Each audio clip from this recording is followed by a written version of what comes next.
Radhe Radhe friends, कैसे हैं आप सब। सोमवती अमावस्या की बहुत बहुत शुभकामनाएं आप सभी को।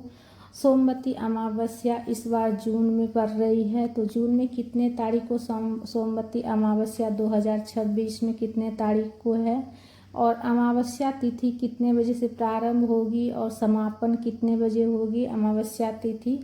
अमावस्या तिथि का बहुत ज़्यादा महत्व है। सोमवती अमावस्या पर सुहागने पति की लंबी आयु के लिए यह पूजन करती है और पूरे 16 श्रृंगार कर कर पूजन करती है। तो सोमवती अमावस्या का व्रत कैसे करेंगे, 108 फेरी किन चीज़ों से लगाएंगे, व्रत में क्या करना चाहिए क्या नहीं करना चाहिए, और दीपक प्रज्वलित करते समय किन बातों का ध्यान रखना है, सोमवती अमावस्या की पूजा कैसे करेंगे, सरल और संपूर्ण पूजा विधि और सरल और संपूर्ण जानकारी आपके साथ में आज मैं शेयर करूंगी।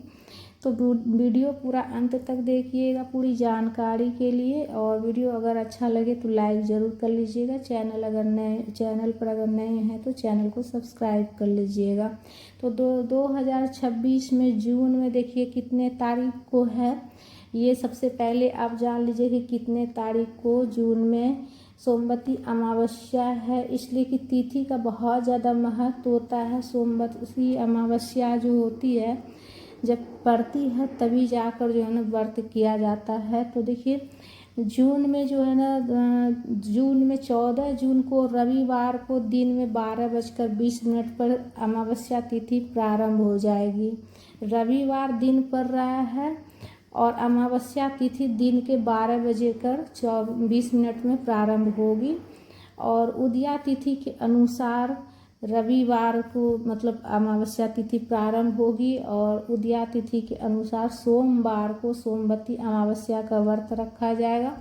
और सोमवती अमावस्या को सुबह में 8:24 तक अमावस्या तिथि रहेगी। तो 8:24 के पहले पहले ही पूजा आपको करनी है, इसलिए कि अमावस्या तिथि में ही जो है ना पूजन अगर होती है तो ज़्यादा अच्छा रहता है। तो 8:24 तक ही अमावस्या तिथि रहेगी 15 जून को। तो वो 8:24 के अंदर पूजा कर लीजिएगा। और पीपल वृक्ष की पूजा देखिए जितना सुबह जल्दी हो जाए उतना अच्छा रहता है। ब्रह्म मुहूर्त में अगर उठकर आप पूजन करते हैं तो और अच्छा रहेगा। सुबह में 4, 4:30, 5 बजे जैसे उठकर स्नान कर कर 16 श्रृंगार कर कर पूजन कीजिएगा। तो सबसे पहले तो ये जान लीजिए कि फेरी किन चीज़ों से लगाना है। तो देखिए फेरी आप फल फ्रूट से भी लगा सकते हैं, कोई भी फल से, कोई भी ड्राई फ्रूट से लगा सकते हैं, भिगोया हुआ चना से भी लगा सकते हैं आप फेरी, या फिर सुहाग की सामग्री से भी फेरी लगा सकते हैं। 108 फूल गिन कर ले सकते हैं, उससे भी आप फेरी लगा सकते हैं। चॉकलेट से लगा सकते हैं, लड्डू पेड़ा मिठाई से लगा सकते हैं, पर 108 की संख्या में होनी चाहिए। जो जिससे आप फेरी दीजिएगा ना जिस चीज़ से, वो 108 की संख्या में गिन कर लेना होता है। 108 संख्या से कम नहीं होना चाहिए, 108 से एक भी कम नहीं होना चाहिए, और एक भी ज़्यादा नहीं होनी चाहिए। 108 बार फेरी लगाई जाती है इसमें सोमवती अमावस्या की पूजन में। और सबसे पहले देखिए कलावा से फेरी लगाई जाती है। तो कलावा जो फेरी लगाते हैं वो भी 108 जो फेरी लगाते हैं उसी के साथ जुड़ता है, ठीक है। तो फेरी जैसे कलावा जितना कलावा कच्चा सूत में जितना धागा रहा लपेटते हुए आप फेरी दीजिएगा, और साथ ही जो है ना 108 उसी समय मतलब गिनती शुरू हो जाएगी आपकी। जब आप धागा कलावा जब लपेटना शुरू कीजिएगा तो उसी समय से 108 गिनती आपका शुरू हो जाएगा, 1 से शुरू हो जाएगी। तो बस जितना धागा रहेगा लपेटिएगा और पूरा परिक्रमा अपना पूरा कीजिएगा 108। जिस चीज़ से भी आप फेरी लगाइएगा वो गिनकर एक जगह पर रख लीजिएगा। जैसे एक बार फेरी शुरू कीजिएगा तो एक ही चीज़ को अपने हाथ में उठाकर फेरी दीजिएगा और हाथ में सिंदूर रखिएगा, और जितनी बार फेरी दीजिएगा उतनी बार जो है ना पीपल वृक्ष में सिंदूर लगाकर और अपने मांग में सिंदूर लगाना रहता है, ठीक है।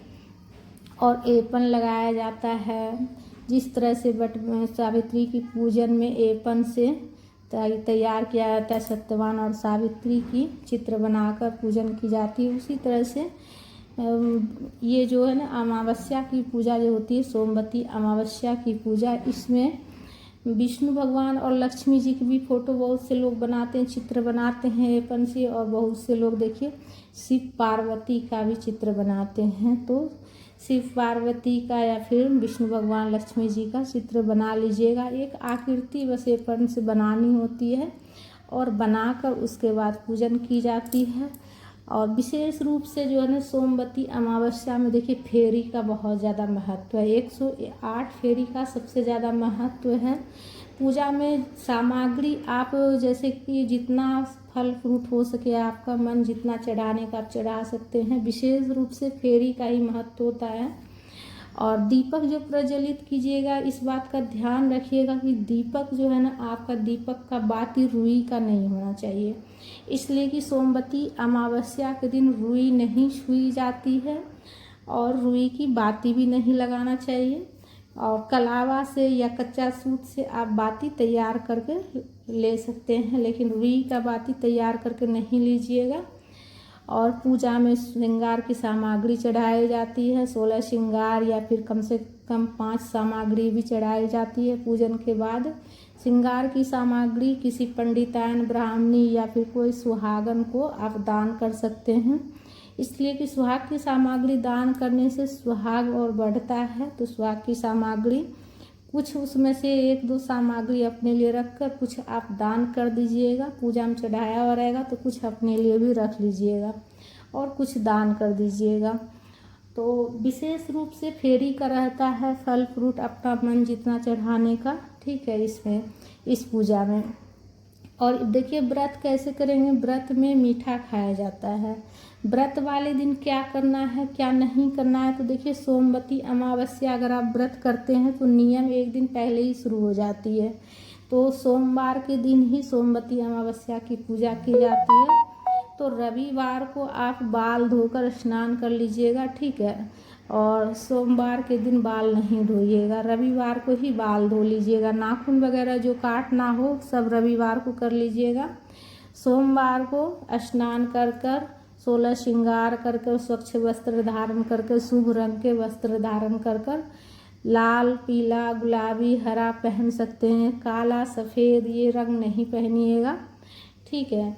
और उसके बाद पूजन की जाती है पीपल वृक्ष की, बट वृक्ष के मुँह से निकल जा रही है मेरी।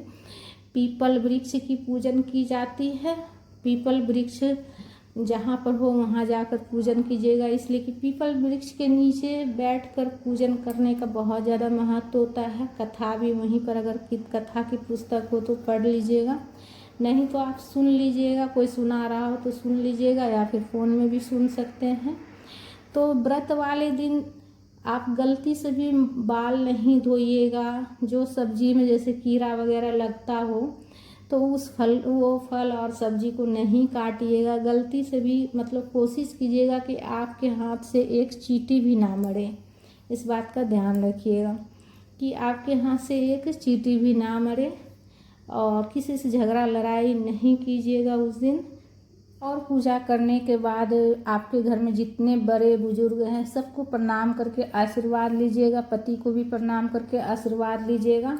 और पूजा में रक्षा सूत्र कलावा जरूर से चढ़ाइएगा। पूजा करने के बाद अपने पति की कलाई पर बांधिएगा और भगवान से प्रार्थना कीजिएगा कि हमेशा हे भगवान मेरे पति की रक्षा करना। इस तरह से मन ही मन और ओम नमो भगवते वासुदेवाय मंत्र का जाप करते हुए पति की कलाई पर बांधिएगा रक्षा सूत्र 7 बार, या फिर आप जो है ना 5 बार, 7 बार, 11 बार इस तरह से लपेटते हुए आप जो है ना बांध दीजिएगा। और व्रत कीजिएगा तो व्रत में मीठा खाना है। और उस दिन देखिए सरसों का तेल भी नहीं छुआ जाता है। व्रत जब कीजिएगा तो व्रत में रुई नहीं छूना है और मूली नहीं छुआ जाता है, ठीक है। जब कथा की पुस्तक में जब कथा पढ़िएगा या सुनिएगा ना तो उसमें लिखा रहता है तूल मूल ऐसे करके लिखा रहता है, नहीं छुआ जाता है। तो जैसे कि मूली और जो होता है रुई वो नहीं छुआ जाता है, मूली नहीं छुई जाती। सरसों के तेल भी बहुत लोग नहीं छूते हैं उस दिन।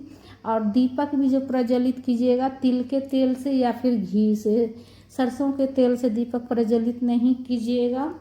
पीपल वृक्ष में वैसे और दिन जो है ना सरसों के तेल से दीपक प्रज्वलित की जाती है, लेकिन सोमवती अमावस्या का अगर आप व्रत कर रहे हैं तो सोमवती अमावस्या के व्रत में सरसों तेल नहीं छुआ जाता है। सरसों तेल से दीपक प्रज्वलित नहीं कीजिएगा, घी से या फिर तिल के तेल से दीपक प्रज्वलित कर सकते हैं।